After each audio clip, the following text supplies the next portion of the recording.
Hi everybody, welcome to Nazo Circus. How are you guys doing? I am doing okay. It's a Sunday, a hot Sunday afternoon, and I am good. I am here with my sister. She's my sister, because we don't do family friends. We're family. We're family. So my guest today is my sister, not by blood, but by everything else. And as I do, I let my guests introduce themselves, and then I'll tell you what we are talking about. So, my guests, start by telling us your name and a little bit about you. Okay, hello everyone. My name is Solumkolia Obi. Like Chichi said, we're not blood sisters, but we're sisters, if you get what I mean. Yeah. So, Solumkolia Obi, I'm a mother of one handsome dude. Yes. And I'm resident in the UK, London to be precise. And I do a lot of things. Yes, and we're going to get into everything that you do. So today we are talking, we'll talk about everything. Everything. And if we speak Igbo, just flow with us, because we tend to drift in and out of Igbo, so flow with us. But Kolia, today the main thing we want to talk about is your breast cancer journey. I didn't want to give away anything about today. Just because it's your story, and I want you to tell me that story. So guys, Kolia is a breast cancer champion, survivor, warrior, every word you want to use. No, Kolia, you're laughing. Not many people have this story to tell. So guys, today we're going to talk about Kolia's journey with breast cancer from the beginning. And that's what we're talking about. I didn't even know Kolia had breast cancer until afterwards. So Kolia, let's start from how it even started. Okay. Mm-hmm. Okay, guys. Yes. So the journey started 2018. So in March of 2018, Mother's Day to be precise, I was having a shower, getting ready to go for an event. I noticed the lump. And when we got to the Mother's Day breakfast outreach we went for, I asked a friend of mine, she's a nurse, and I said to her, I call her Adiara, which is Ada in Efik, Akwa Ibom State. So I said, Adiara, I need you to come and check this thing. She said, now waiting. So I told her, I saw a lump, but I don't know.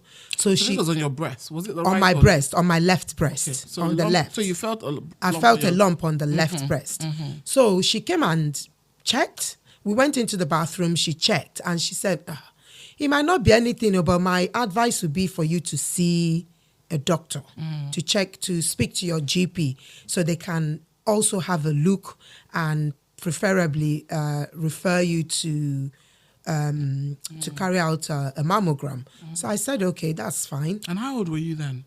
45. Okay. So and were you specific? So it was just a casual day. You just had a shower. You were not checking your breast. No, it was just no. So okay. So I was having a shower, and I felt something, and I was like, "What?" Okay. Mm-hmm. So anyway, I was she getting said to you to check. To GP. Yeah, so I was getting ready to. Then I was getting ready for my girls. We're having a girls' trip to Dubrovnik.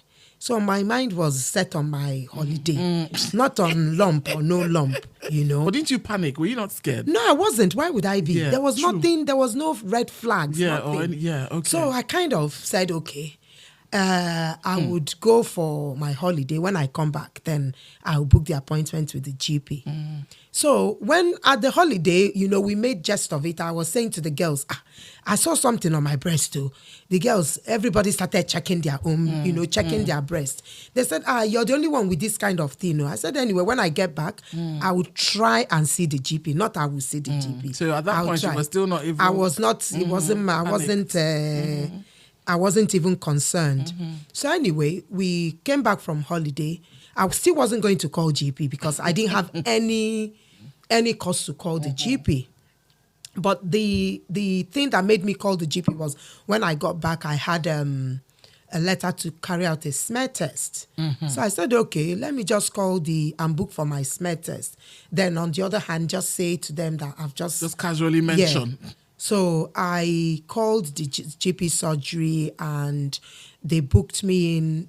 After the lady took my details, so she said, okay, you can come in on, I think I called her on a Tuesday.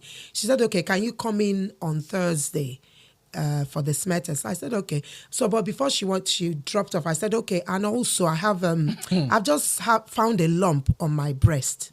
She said, left or right? I said, left. She said, when did you find it? I said, well, it would have been 3rd week in March. She said, okay, hold on. I held on. She came back and said, the GP said, can you come in immediately? And I was like, come in immediately. And I looked at the time. I said, okay, I can come in.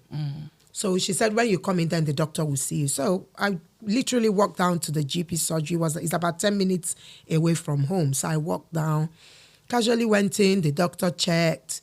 Have you ever done mammogram? I said, what is mammogram? Because all that is new terminology. I didn't know what it was. I said, what is mammogram? He said, oh, you've never had a mammogram. I said, I've never even heard of it. So you can imagine how many people out there that don't even know what a mammogram is. Because I think in the UK, they start offering it to you, I think from when you're from between 50 and 50 something, you get the routine letter. Apparently here in the UK. Yes. So at some point from when you're 50 to 53, and I know this because there's a reason, but yes. Yeah. So I'm not expecting people to even know what it is. Yeah. So, and he checked and everything.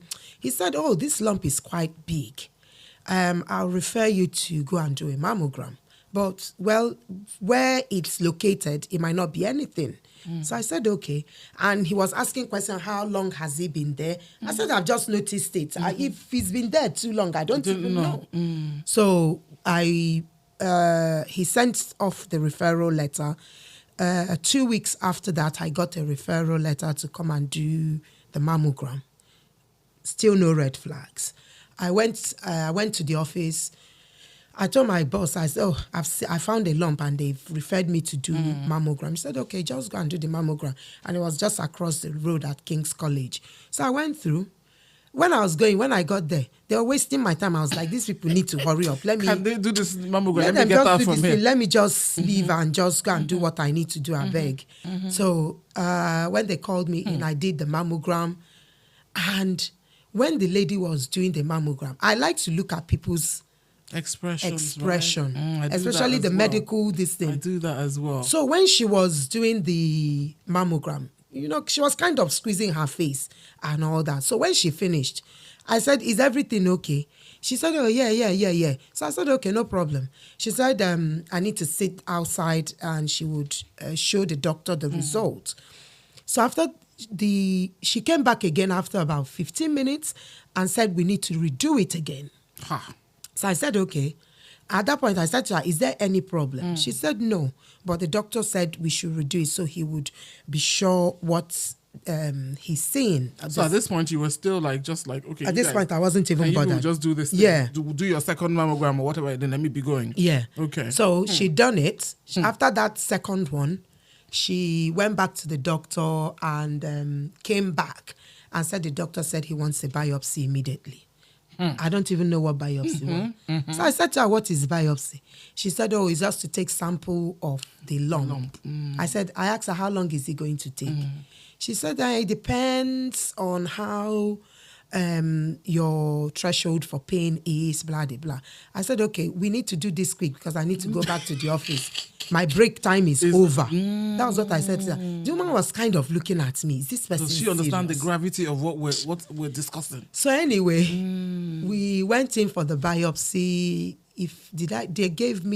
They put up some anesthetics on the area and started the probing and poking. While they were doing it, I think they had technical fault. All the system went down. The thing that came out from my mouth was, thank God. So they could finish. So I can go. Can you imagine? Yeah. So the lady said to me, can you wait? Obviously, they will need to fix it, but they're not sure how long it's going to take. So I said, okay. So I sat there, maybe after 30 minutes, 45 minutes, it wasn't done. So I went and knocked on the door. I said, I need to go. She said, okay, you can go, but you need to come back the next day. So I said, okay, what time? She said they will send a text to me. So I got back to the office. They sent a text for me to come back, I think about 1.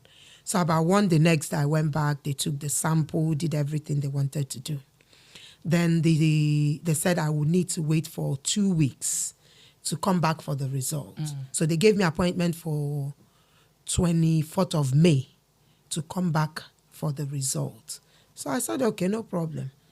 And that was it. I didn't think about anything. So they didn't tell you, and obviously they're not going to give you any indication that it could be anything. No, they didn't say anything. They didn't say whether it was, it might be cancer or... So I just left, and on the 24th, I went with a friend from work.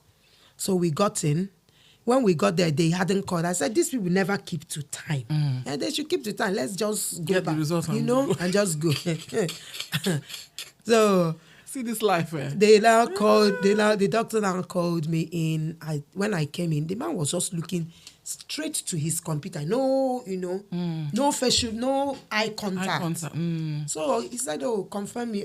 I should sit down. I sat down. I said, can you confirm your name, your date of birth, blah, blah, blah. I confirmed. I sat down. I said, oh, okay. From the blood results you've done, everything is fine. I said, oh, I just said, thank God. He was scrolling. He said, anyway, the long and short story of it is you've got cancer. Hey! That was the way he said it. And immediately, the only person I could think about was my son. Hey! Cancer. I said, the first thing that came out of my mouth was, can you guys cut the breast? He said, oh, I haven't told you. We need to go through what stage, what grade, what this. I said, listen, I am not interested in anything you're going to tell me now. Then I started crying. My friend was like, hey. My friend was crying. I was crying. And I was like, cancer from where? Hey. So anyway, I braced up. I said to him, I would need the breast cut off. He said, even if that's going to happen, I will need to tell you what the plan of treatment will be and all that. First of all, it's stage 3. It's the aggressive one. Hey! When it's the only thing my head could pick up is not even the stage, but that word aggressive. Yes. And I asked him, I said, can this breast be cut off and how soon can this be done? He said, oh, it's a process and all that. So when he said, okay, we'll try and first of all do chemotherapy. I said, no. I said, you will cut the breast and I now said to him, for all I care, he can cut it and go and sell it in China. I don't really care. And, we all laughed. Is that what you told him? Yeah, that's what I told him. Yeah. And we laughed. And he now said, okay. And I asked him, I said, doctor, can I ask you a question? He said, oh, yeah, go ahead. I said, do I have a say in my treatment? He said, oh, yes, you do. And that your decision will be what we'll work with. And I said, my decision is to get rid of the breast. So he said, okay. He called in the nurse, the oncology nurse, and one other person. They sat down. So we had a conversation. He told them that I said I wanted the breast removed. The breast cut off. So they said, oh, so they asked him, is he going to be doing a lumpectomy or a mastectomy? He said, no, it will be an outright mastectomy. So I said, what's what's that? So mastectomy is when they will advise you to do a mastectomy when the cancer is advanced. So that's total removal. Total removal of the whole thing. Then lumpectomy is maybe if somebody has stage 0, stage 1, they'll just take off that lump unless it's gone into any other part. And then they will start thinking of something else. So I now said, yes, I wanted a mastectomy and a reconstruction on the same day. He said, are you sure you can handle it? I said, why not? Why wouldn't I handle it? You people will be doing surgery. Me, I will be sleeping.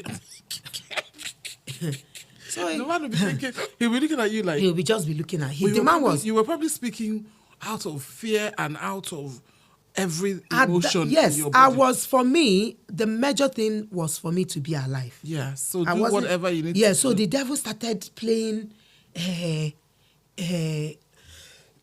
this person has died, that person has died, but not with cancer. Because I wasn't, we hear about cancer, but it hasn't come too close to you, for you to understand what they were saying. So we finished that. 24th of June, I had the first surgery. They said they wanted to take samples of my lymph node just to make sure that it hasn't been affected. Well, they took samples, 2 were affected. So but then the doctor had booked him for the surgery, 4th of July. So he said he now had to get my consent. During the surgery, he would take other samples of the lymph node. They would quickly test it. If there are any samples that are affected, what should he take them off? I said, you don't even need to check the samples. Just clear everything. I don't want to hear stories. Yeah, just clear everything. There should be no stories or nothing left. So anyway, 4th of July, I went in for mastectomy and reconstruction. Did it, came out very well. Then I had to go into recovery and all that. Then I started chemotherapy. I started chemotherapy in August. Yeah. I did 4th of July. I started chemotherapy August. Then I did 10 cycles of chemotherapy. But the chemotherapy was the hardest part. Because it's not if the surgery was, it was a swing by. Because I did it, I was at home. But immediately after, I took just 1 month off work in the whole of this process. Really? I was going to work because I wanted my mental health to be in check. Let's talk about what we even discussed before we started this, where I was saying to you that I didn't even know that you had breast cancer. Yeah. Because I didn't know. And you were saying that you didn't tell anybody. Yeah. How were you? I mean, you told your sister and your uncle. Yeah. Were the only people that you told. How were you able to continue life as if everything was okay, knowing what you were carrying, carrying as in load, knowing what the mental and emotional, and your son, so your son didn't know? No, he didn't know. So anyway, to that effect, when I came out from the doctor's office, the first person I called was my pastor. And I said to him, Pastor G, this is what they've said. He said, okay, is that what they said? At least we have a prayer point. That's he said. And, then I called my sister and I told her. My sister was, we'll pray, we'll do that. And I called my mom's younger brother and I told him. The wife was beside him. Immediately I said it and she snatched the phone from him and said, Unko, excuse me, what did you tell them to do? I said, I told them to cut the thing off. She said, okay. If you hadn't told them, I'll tell you to go back and ask them to get rid of that breast. So, because she's in the medical line. So, those were the only people that knew. My son didn't know. So, I kept it under the wrap because I think that time they were getting ready to take exams to go into secondary school, SATs or something. So, I didn't want anything to destabilize him. So, but he later found out because even in the process of doing, I would come home, I'm tired. Then I lost my hair. He didn't say anything. I didn't say anything to him. But one day, somebody ordered food. So I made food and the person came to pick it up and we're talking. He heard it. And he ran upstairs and was crying. So the guy followed him upstairs and now called him and he came down. He said, why didn't you tell me? Why did I kind of knew something was wrong. I kind of so knew. This was after you had the surgery, but during chemo? Yes, during chemo. Because I kind of knew. Yeah, I kind of knew there was something wrong with you because I've seen it on the TV. I've seen people with cancer, their hair is falling off and all that. And I said, well, I first of all said I will apologize first for not telling you, but there's a reason for not telling you. I didn't want to disrupt your schooling, schooling and all that. So he hugged me and said nothing will happen to you. And we went through the whole process.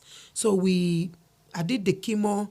But so the chemo was the worst. The chemo, in your experience, the whole of the whole thing. Out of the whole thing, the chemo was the hardest. Was it painful? Was it your hair or? No, it wasn't the hair. It wasn't anything but the tiredness that you can't stand up and do something for yourself. You would. There's so many symptoms. Your mouth will be as if they've kind of scraped everything in your mouth, like you've got bad sores. And so you have to muster, that courage to get up from the bed, to get up and go and even literally go and shower. So for me, I'll just go and shower. Once I shower, I do chemo. Then maybe after 2-3 days, I'm okay. I go back into the office. So I go to work, but I take it very slowly, come back when it's not rush hour and all that. So I did that 10 cycles, but I remember very well, during my 6th cycle, because I refused to have the chemo port implanted because of all the stories we hear. Infection this, infection that. Even though the doctor advised that would be the best bet, so they don't keep looking for vein every time I come. So one of the sessions I had, the 6th session, I came in. They were looking for vein. They looked for vein. They went and called this sonographer. For my own vein, they will have to use this thing they use in doing... tattoos? No. What they use in doing baby check, scan, to check for... Ultrasound. So that's how they will use it to find the vein where they will put the needle. So on this occasion, they found the vein, put the needle, but they didn't know the needle didn't go in. So they put the needle, put the medication, and the thing started to burn my skin. So when I kind of noticed the line, I called the attention of the nurse, and she immediately called the attention of the doctor. The doctor said they should stop it. And they pulled it out. They asked me to go and do, I had to go in to do a scan and everything. They found I had blood clots. Oh my God. So we had to deal with that one. So they had to stop my treatment for another 3 weeks. To deal with the blood clot, because the blood clot was nearly to my chest, to my heart, and they were panicking. So I was on double thinning injection immediately. So that was when my son was, got involved. He said, you do one today, I'll do one tomorrow. So I would give myself, he would give me the next day. So we're just alternating it, but it was fun. Give you what? The injection. Oh, the blood thing. Yeah. Are you serious? Yeah, so I would do. He said he wanted to be involved, so I'll do the injection myself. Maybe on a Monday he'll do the Tuesday. So we're alternating it. So anyway, after I went back for another scan. Everything was okay. Then I completed. Then at that point they said, unfortunately, they can't use any other part. They had to put the port. But after that, they couldn't take any more chances. They said they weren't going to take any more chances. So I had to have the port inserted. And that was where I used it for the last 4. Then after that, I did a full month of radiation. I was going into the hospital every single day for radiation every day. For a month? For a full month, the whole of January 2019. I did radiation. I was going every single day. So after that, and I'm here, plodding along. and giving problem. Kolia. That's a lot. So when your family members found out. So 2019 January, me and my sister decided, I said to my sister I wanted to do it. My birthday was usually 13th. So I want to use that day and do a Thanksgiving because it was a Sunday. So she said, okay. She said, but we have to tell your mother. So hold on, throughout all these things, they did forget not know. the surgery, you did the surgery, you did, so throughout chemo, throughout radiotherapy, nothing. You still didn't say. I didn't say anything. Oh my but God. I was still seeing. My mom was up in Manchester, so I went. I think I remember going 3 times during chemo time sessions to go and see her. I wear my wig, do my makeup. I still had my eyelash I had my eyelash, I had my nails on, so she couldn't suspect anything. Yes. Even though I didn't have eyebrows, but I had to do had to carve it very well, so she doesn't suspect anything, and she didn't suspect. So I think it was when I was getting ready, I wanted to do Thanksgiving. I wanted to go to church and do Thanksgiving. My sister said, she can't be coming. If she comes, they will ask her where she's going to. So we had to. So I told her, okay, what will happen is, since she is with Momsi, I'll get my brother to sit with my dad. So we can tell both of them the same time. At the same time. Just in case nobody passes it. Yeah. Even my brother was, the day we decided, so my sister called me and said, are you ready? I said, I'm ready. So this was 2019? 2019, January. Just because of after New Year. Before your Thanksgiving. Yes. So my sister now called my mom and told her. My mom ran straight into the bathroom. Her tummy was rumbling. When they told my dad, obviously, Popsy and Chichi. Yeah. My dad sat down and was crying. Because I was thinking it has to be tears. My dad was crying. Bless him. And was like, call her immediately. I need to see her. I need to make sure she's fine. So they called him video call. And he was asking me, are you okay? I said, I'm fine.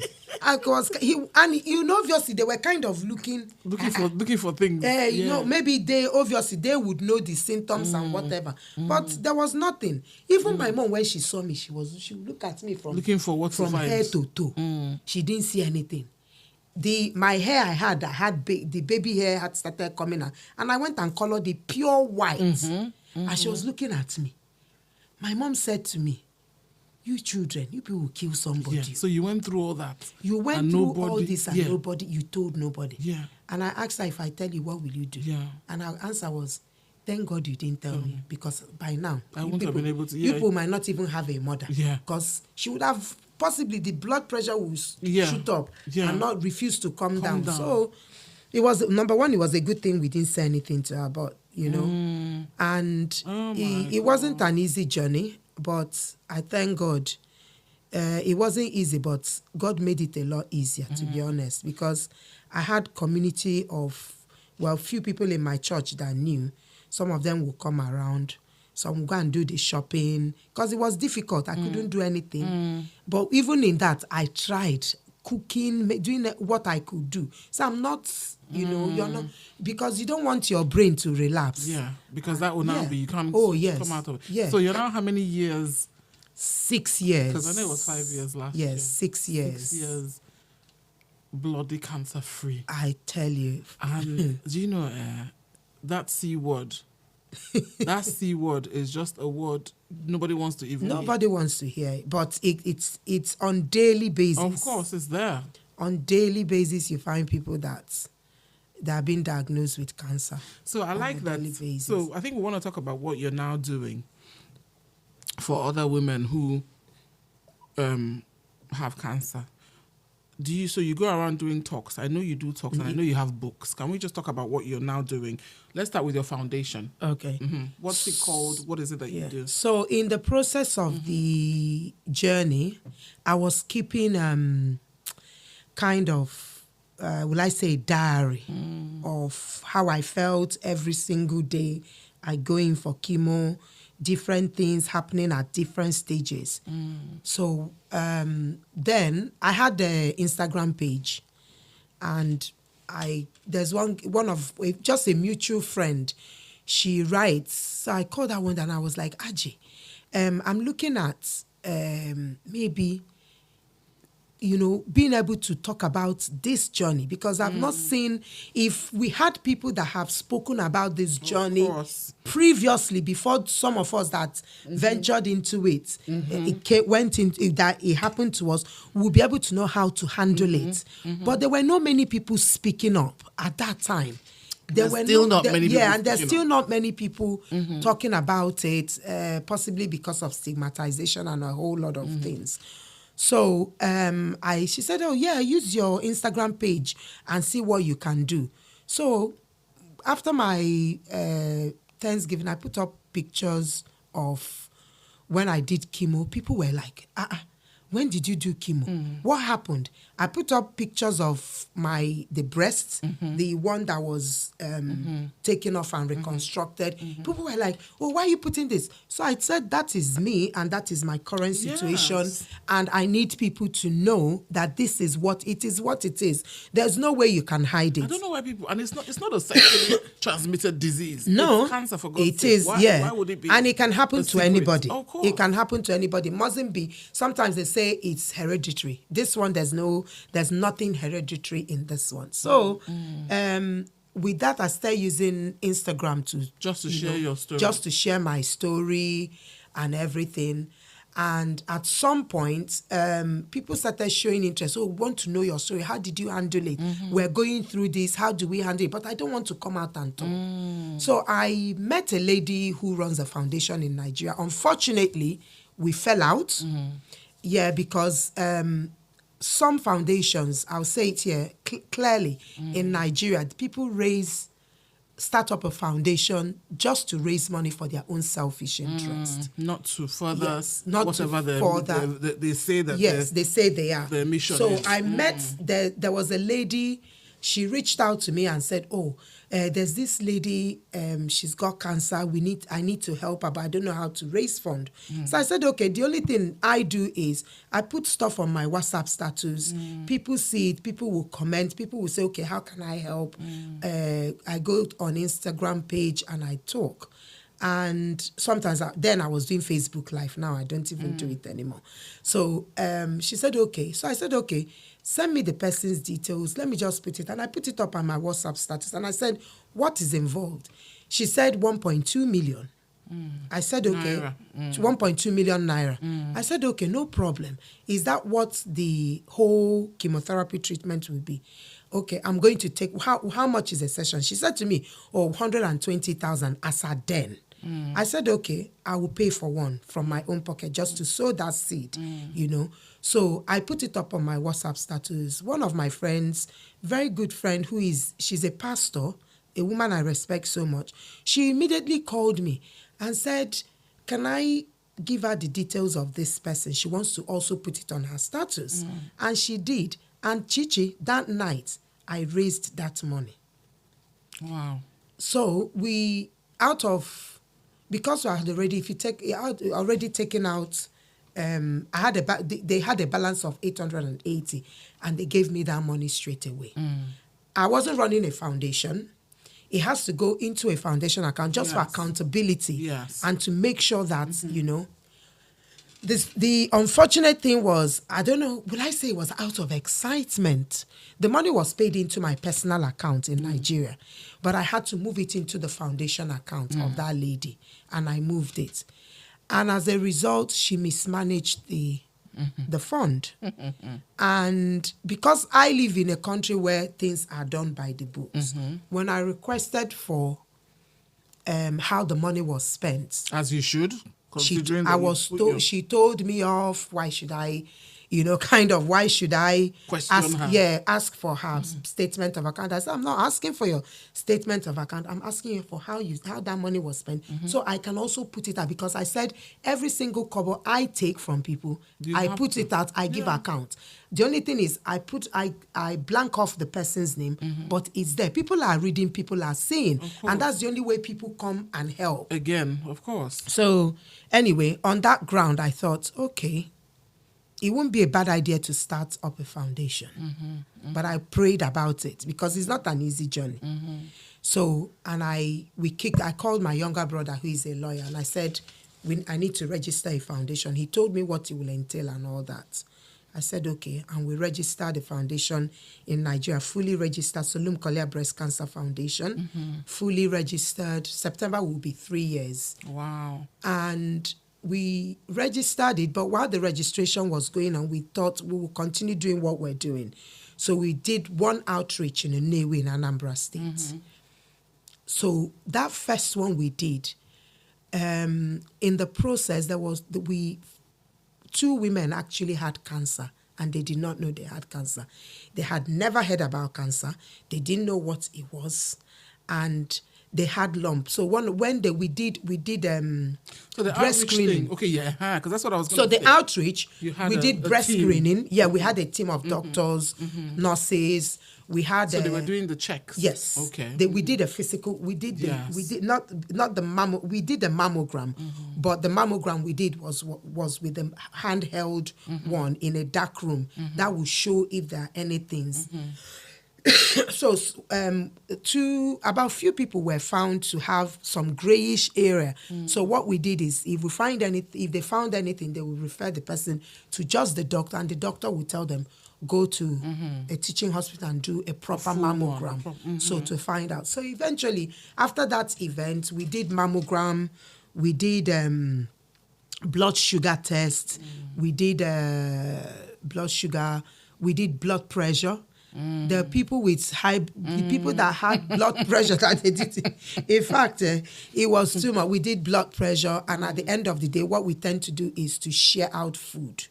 So we had food like rice, beans, oil, crayfish, things we've bagged individually that we shared out to them, and we also gave them cooked food. So that was our first outreach, and it went very well.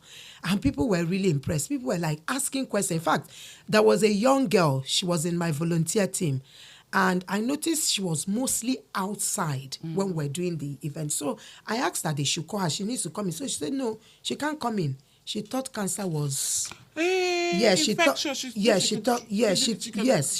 she thought cancer was infectious. So she said, oh no, that she's afraid. Like airborne. Yeah, she didn't want to. So I went out, I called her, and I asked her, I said, what's the problem? She told me. I said, no, cancer is not contagious at all. It's not. So I educated her. Ignorance, and I told her. It's not. And she was one of the people we paid for her hospital bill, because she eventually found a lump. Okay, and she went. Luckily, it was not cancerous, but they had to take the lump out. Yeah. They had to take the lump out. So after that first outreach that you guys did in we are beautiful, lovely village. Yeah. So you've now, like Solumkolia Breast Cancer Foundation, you're now doing, because I see things that you're doing. So what other things are you continuing to do this outreach thing? Are you moving locations?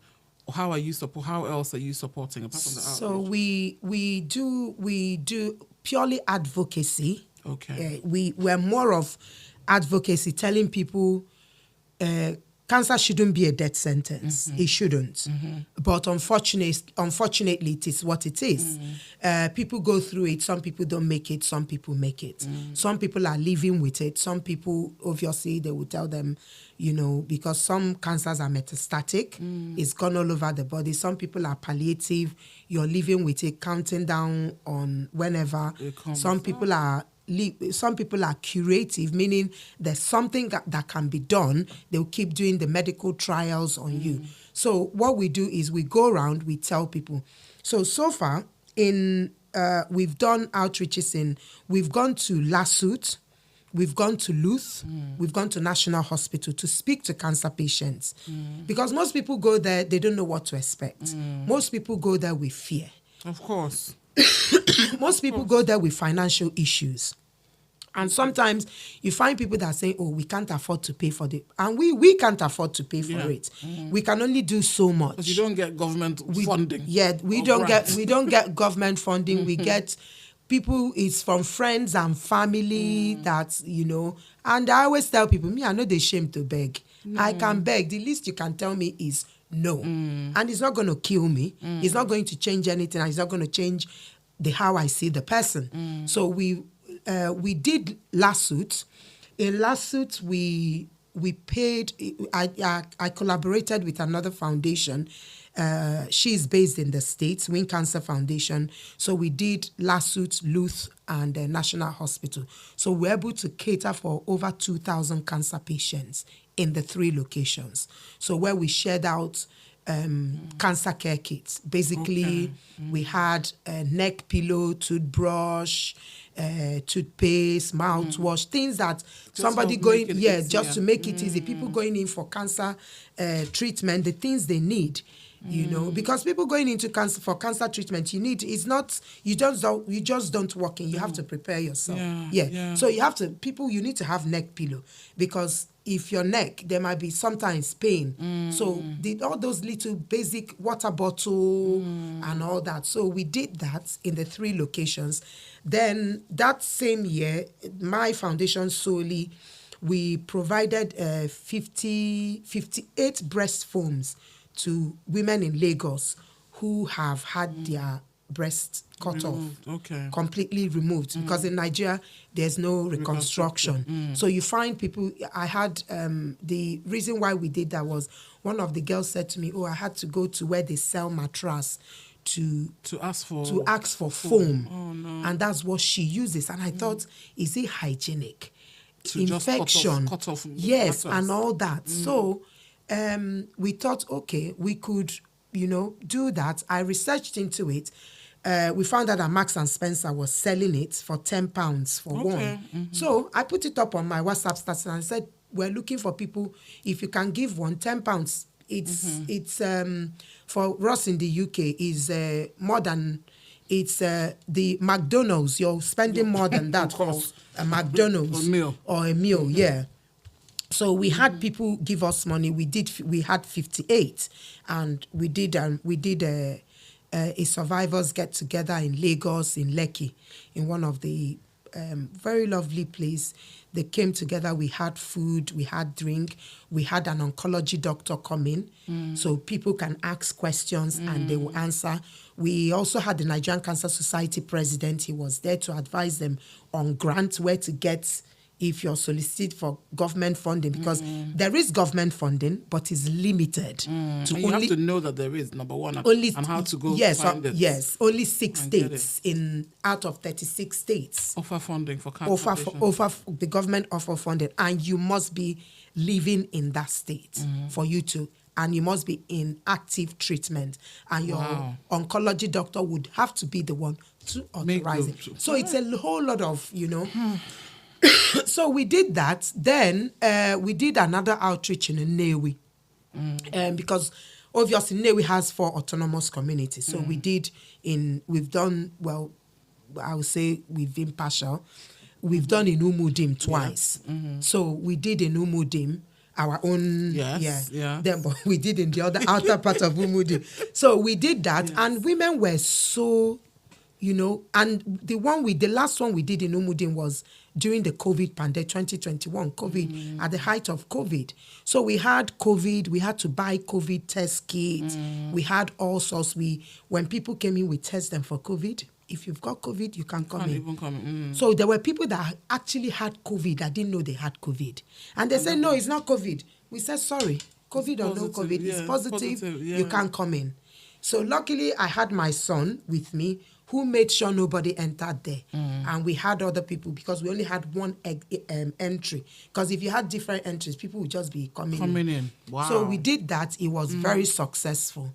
And since then, we've been, so far we've single-handedly paid for, I think it's 10. The last person we paid for her chemotherapy treatment is based in Uyo. Most of these people, I've never seen them. I don't even know who they are. So what did they? So I think when I post this, I will obviously put the link to your foundation, and hopefully, my listeners, if they're kind, will support, because you need support. You cannot do it all by yourself. You need support. So I will post the link. So people just find out about your foundation and reach out to you, and if you can help, you help. That's how. So what we do is people call us up send private message on Instagram, and what I do is, if you send me a private message, there's a girl in Lagos.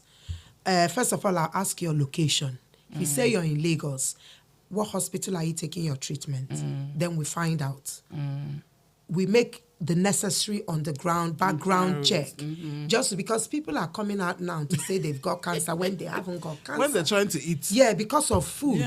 So, and the only thing where people run away from us is we don't give them money. Because some people would think when they tell you, do you pay the money into their account? So if you say you've got you're going through treatment, we'll do the assessment and we'll see where we can come in. So, for example, the lady in Uyo, she reached out to me, we did assessment, checked her financial background. Is she truly saying she's not able to fund it? And she's done a few chemotherapies, but I think she had 4 left. And she wouldn't be able to pay for it. So I said to her, okay, we would look at it and see where we can come in. Then I have volunteers in each state. So I have a volunteer in Calabar. So I reached out to her and I said, we've got this lady who's approached us. I need you to do a more background check on her. And she said, okay. She did more background check and said, yes, she's in active treatment and all that. So I reached out to the girl. I said to her, going forward, you need to speak to the girl in Calabar because she'll be the one dealing with all your queries because I'm not in Nigeria. So there's no way I can do, there's so much I can do. Yeah, so give her the information, then she would give it back to us. So she sends us the information, looked at it, and this is the first one we're doing differently. So the girl in Calabar had to travel to Uyo to stay with her, support her, because she said her husband normally goes to work.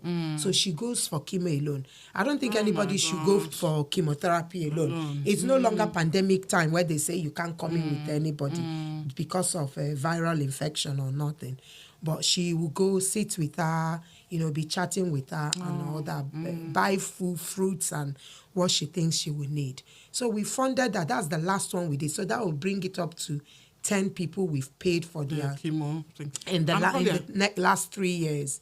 That's amazing. And that's out of basically other things we do. Yeah, that's out of other things. And that's money that you've had to raise yourself. Yeah. And I know that, so for my listeners who are in the UK or out here, which is I think the majority of my listeners, I know that the different ways that they can support you.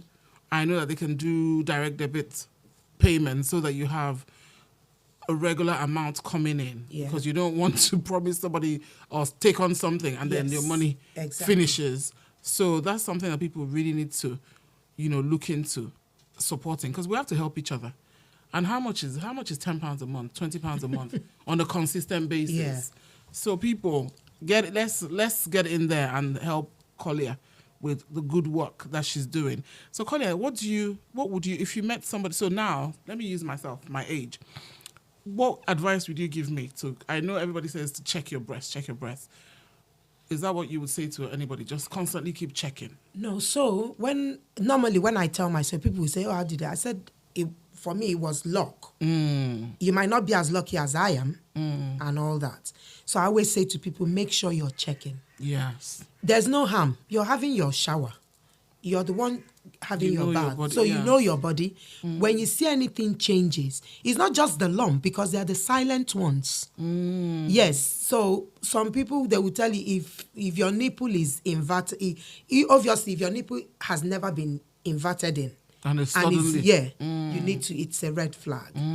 If you see kind of a reddish, like orange, where the orange starts to sweat, on the one side is getting discolored. Funny, yes. You have to speak to your doctor. And people will say it's not my portion. I don't know whose portion is going to. Is it your own portion? Was it your portion when you found out? Exactly. So at the end of the day, I don't know where, I've checked the dictionary. There's nothing in the dictionary it's not my, or even the Bible. It's not your portion, it's not your portion. They will tell you it's not your portion. And to be honest, some of these pastors in quote go overseas for their checkup. And for our Nigerian people that live in Nigeria, they will tell you, nothing, that. There is, for me, when my doctor is my first port of call, because as far as I'm concerned, God created that human being to become a doctor and gave that doctor knowledge. So if the doctor tells me is X, Y, Z, and I'll carry it and go and give it to the person who created him, which is God. And I say, okay, the man you've created, I've said, told me this, so this is what it is. How do I navigate? And that was how I never stopped praying. I was praying and I trusted God full time. I didn't harbor fear. There was no one day during the process I said, why me? If I say why me, is it my mother I will go to, or my father, or my sibling? It's true. Yeah, you carry your cross. That's the cross, your own cross. Also, there's nobody. And I keep saying to people, please check your body. Once you see anything, any foreign thing, even up to our children, you have to tell them to check. The youngest person in this UK that had breast cancer was 8 years old. Wow. When she had cancer, and this was, I can't remember the date, but she was the youngest, 8 years old, and she had a mastectomy. Wow. Yes. She had without little or no breast. No, there was no breast. So she had a mastectomy, meaning that when she starts to grow and gets into that, when she's grown, they will have to do a reconstruction for her. Yeah. So people like me that were thinking, okay, we wait till we get the letter from the National Health Service to invite us for a mammogram. What you're saying is you do not wait, just be check, and check. Keep checking. Check, keep checking. And if you're worried, you can go to your GP and you let your GP know that you're from the Afro-Caribbean, where cancer rate is high. Yes. And you want it. It's your right. Right. It's not a privilege. It's your right. So you have to let them know that the Afro-Caribbeans, that we are prone to having cancer. And you might not see it. You might not see it. And some people go present themselves when the thing is late. And when it's late, there's nothing they can do. There's no magic. Yeah. There's no magic. Yeah. Because obviously, you possibly didn't notice it. Or even if you noticed it, you kind of, okay, let me wait until I get the letter. There's no point in waiting until you get the letter. Present it to your GP. If your GP says, you go into A&E, tell them. They will do it. A&E will do it. Yeah. You know? The reason I even know about this waiting for the letter thing is because I was thinking, and it's here in the UK, this smear testing is always a reminder. When you get it, you just think, okay, my smear, what else do I need to do? So I got my letter for the smear test, and I thought, where is the breast one? So I now called, and they said, no, you have to wait unless, obviously, there's something, there's a reason. If there's a reason, there's a lump, then yes. Otherwise, you get that letter from your 50th, I don't know, anytime from your 50th birthday, whatever. So, and another thing that we touched upon before we even round up is the fact that people just don't share their stories. And that's one of the reasons why I have this podcast, because why would you not share your story? You can help somebody. So many people are going through it. Yeah.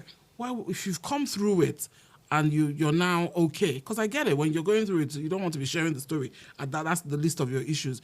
But when you've gone through it and you've come out and you have knowledge to share to people, or even support or encouragement, why would you not share? So, is this our culture? Yes, some people, it's basically based on stigmatization and not having confidence in yourself, as far as I'm concerned. Because I was talking to a lady who had cancer.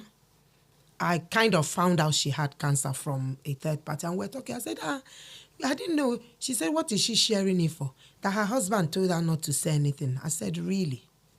And I said to her, if you die today, your husband has a side chick that will move in.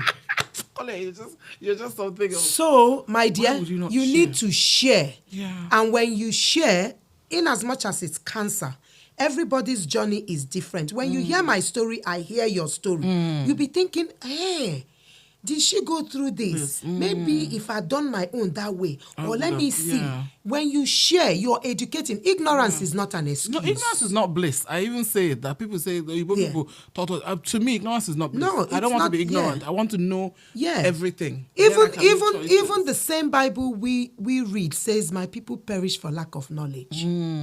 So if you don't have the information, how do you go? How do you progress? It's just people don't want to come out to voice it out, or maybe they will say, maybe for example, typical Igbo thing, when your child wants to get married, they'll tell you, don't go to that family. You know, there's cancer in their family.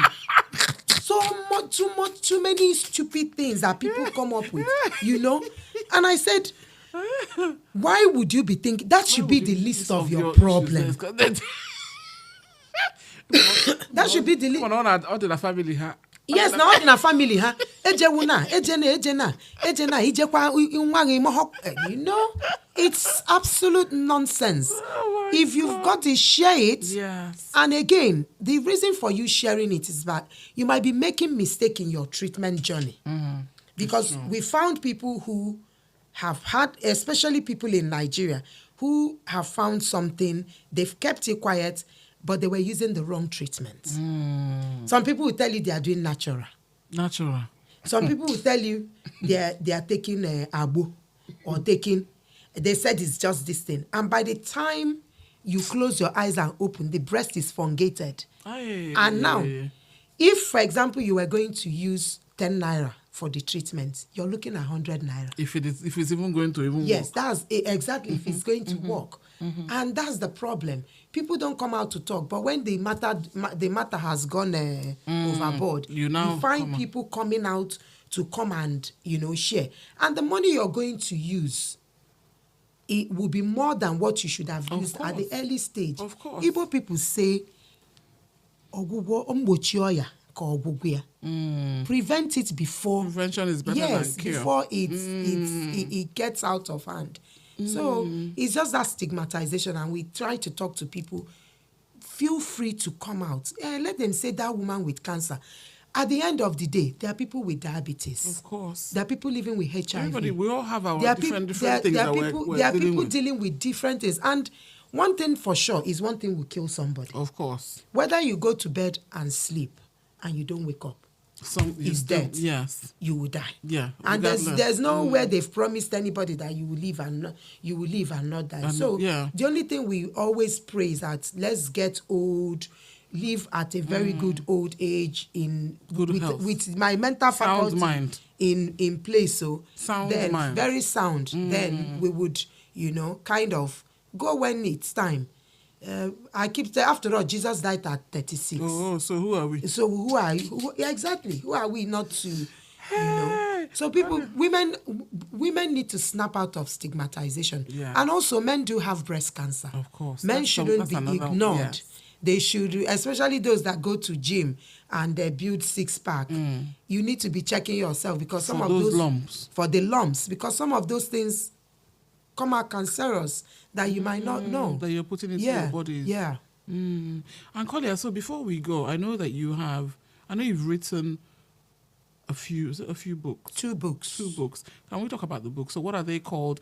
And are they on Amazon? Yeah, they are on Amazon. So I'll put the link so let's talk about the books and then I'll put the links to the books. So what's the first one? The first book is just everything about my journey, which is called Scarred But Not Scared. Okay. So that's that's one of my books. Now I'm thinking about the second. The funny thing is my guest yesterday forgot the name of Oh my goodness. Is this a joke? Maybe I am laughing because yesterday's guest forgot the name of his, I think it was his second to last book. I said, how can you forget the name? No, sometimes sometimes you write it and you just leave it. The title is not your Okay. Oh yeah, no. So the first one is Scarred But Not Scared. Okay. And the second book is Why Wait? Cancer Spreads Fast. So the second book is both my growing up as a child. It's not just about the title, but it has everything, both broken marriage, every single so thing. It's just your It's just my life story. Okay. Everything. So first one, Scarred But Not Scared. Scarred But Not Scared. And second one is Why Wait? Cancer Spreads Fast. Okay. And both books are on Amazon. Yeah. Okay. So I will put up the links, and I'll put up the links to the foundation. Thank you. And we also hopefully before the end of July we should be fully registered in the UK. Fantastic. We're on it. So trying to register it in the UK so we can also reach out to bigger foundations because people will come and, are you registered in the UK? I don't know what they see Nigeria as, but it's unfortunate that why is that a big? I don't know, but even if they want to help you, they're asking you for a bank account, and you can't be giving your personal account It's true. you know. Yes, yeah. So we thought, okay, it's time we go ahead and register in the UK. And it's a good idea because there's so many of us out here who also need support. We may not necessarily need as much financial support if we're working or whatever, but there's all different types of support. Yes, so it's a good incentive to have something out here, as well as help our sisters and mothers back home. Fantastic. And October will be the big breast cancer month. Okay. We've planned up an event for the 19th of October. So we're going to be doing a 5K run or walk, whichever one. I'll be walking in Hyde Park. Okay. So hopefully once we get up everything, then we'll share the link. We'll share that. But everything. So on the foundation's website, all of that, do you update it regularly? Yes, we update it. So those informations are going to go there. up. Yeah. Okay, the Hyde Park one, I will be strolling as long as I do this, the 5K. That's I will be strolling. I'm not running. I can't promise you running. Yeah, no, I've said to them I will walk. So, but as we get closer to time, we share out map out the routes where we're going to start and where we're finishing. Fantastic. And because it's winter, we can't really say. But by the time you do all those work, it won't be really very cold. People will figure it out. People will be fine. Yeah. And so that would be an opportunity to raise money as well. Yes. So we're trying to use that as well to raise fund. Okay. Yes. Fantastic. To raise fund. Okay. Kolia, is there anything else you want to say to us before we round? Nothing else, just for people to be very proactive with their health. Check your body. It's not only women, no. Men also do have breast cancer. Yes. And also for men, check your PSA level for post-straight. It's very important because as frequent as breast cancer is for women, post-straight is as frequent for men. Yes. So always check your PSA level. Yes. Health is the greatest wealth you can have. It's not by the amount of money in your bank account. Because you have to be here to spend it. You have to be here to spend it. Because if you're not here to spend it, the people that didn't work for it will spend it for you. Yeah. Oh. So I just want to say thank you to Naza Circles for having me. Thank you for coming. You guys, Kolia came all the way, so we're at mine.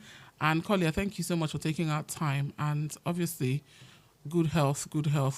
Continued cancer-free years and years and years. Amen.